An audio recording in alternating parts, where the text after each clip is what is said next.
So today I'm going to be reviewing Spider-Man 2, the anticipated game of the year. I think this game has its ups and downs. I don't believe it's any type of game of the year award. However, it does live up to some of the hype. In other places, it falls short. That being said, I'll dive into it. So first off, the cutscenes.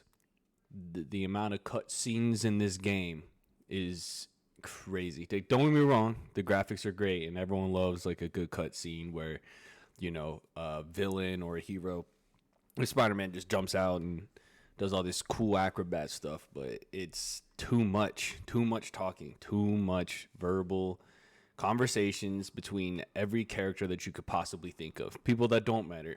They're conversations that have no place in the story, yet they still have the audacity to put it in there. Why?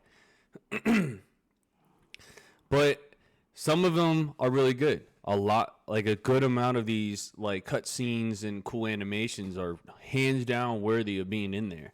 But other ones are just people talking, and you're sitting there waiting to play the game again, and you're just watching people cry or watching people laugh, or just too much dialogue for the story to develop.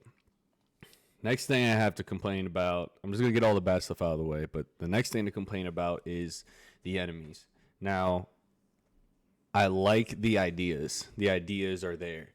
But it gets very, very, very repetitive. For certain enemies to be there, and then other times it's just the same thing over and over again. Kind of like the cutscenes.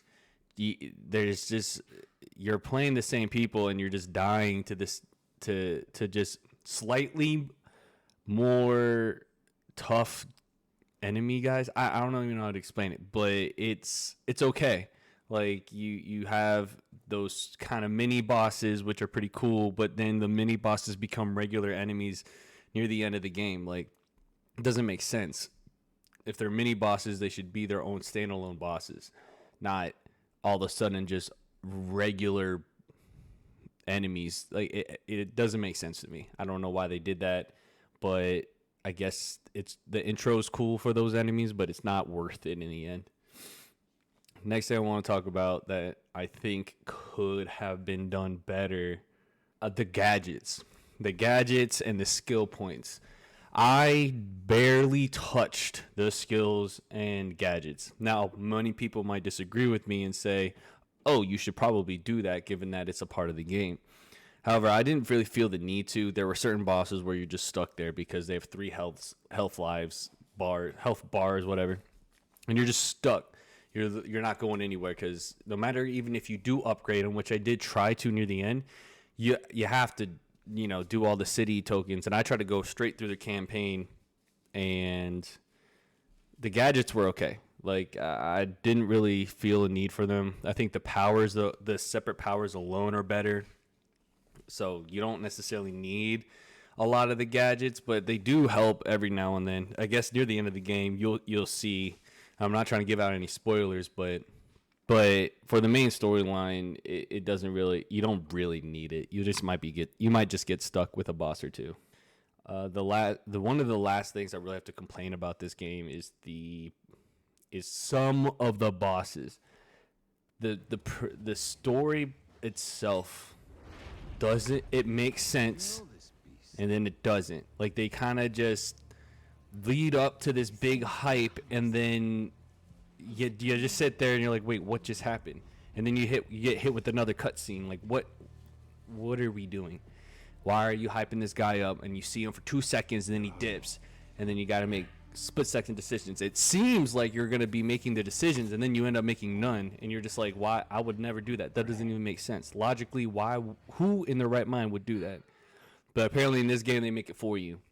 I think it would have been cool to see us make the decisions and being like, oh, choose this path or this path, and maybe you get 2 different endings. But I know that's a lot to ask for. But some of these decisions for the story make no sense. All right, now on to the good things.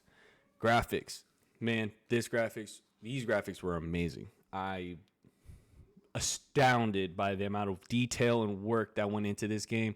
I mean, the suits alone, when you end up getting the I don't think this is much of a spoiler, but when you get the black suit, the suit for Spider-Man, the graphics are amazing. Like, you look at his neck, and I was like, ugh, this gross. Like, the neck is nasty, but because of just how detailed it was, they took a different spin off of it a little bit, and you can see and you can feel the emotions right throughout the game, and I think the graphics alone really enhanced the story. I guess it keeps you in. It makes you kind of want cutscenes, and then again, like after a while, you're just like, let me just get through this game. Next, the good thing about this game, obviously, is probably just the bosses themselves. Now, not talking about their background or anything like that, because their background could have been worked on, but the bosses themselves were awesome. Like, I think I had a lot of fun fighting them.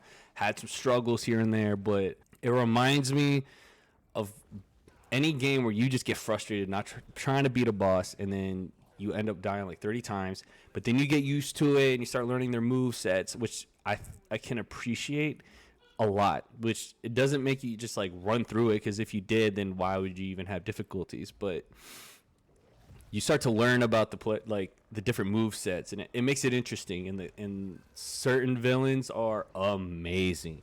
We all knew Venom was going to be in it. We all knew Craven was going to be in it, but there are some bosses that I had no idea were coming out of nowhere. They were just plopping in these boss battles, and you're just sitting there geeked out of your mind, because you're like, oh, this is about to be absolutely lit. This is about to be the shit. And then you're sitting here looking like a boss with all your suits on and stuff like that. But the bosses are awesome. I highly recommend. I'm gonna be replaying them, but I highly recommend replaying these bosses probably after you play them, because you're gonna want to. So overall, if I had to rate this game, I'd rate it like an 8.7, maybe 8.9 out of 10. The only reason I'm saying it's not a 9 or a 10 is just because of the cutscenes and the enemies. Those two things combined just broke me. I'm sitting there watching cutscenes. I feel like I'm playing in between cutscenes, and it's just annoying. Like, and they still added the Mary Jane bosses. I don't understand, or the Mary Jane levels. I don't understand why they did it. They decided to do it anyways. But anyways, thank you for watching. I'll continue to do more reviews. Like, comment, subscribe if you want to see more. And see you.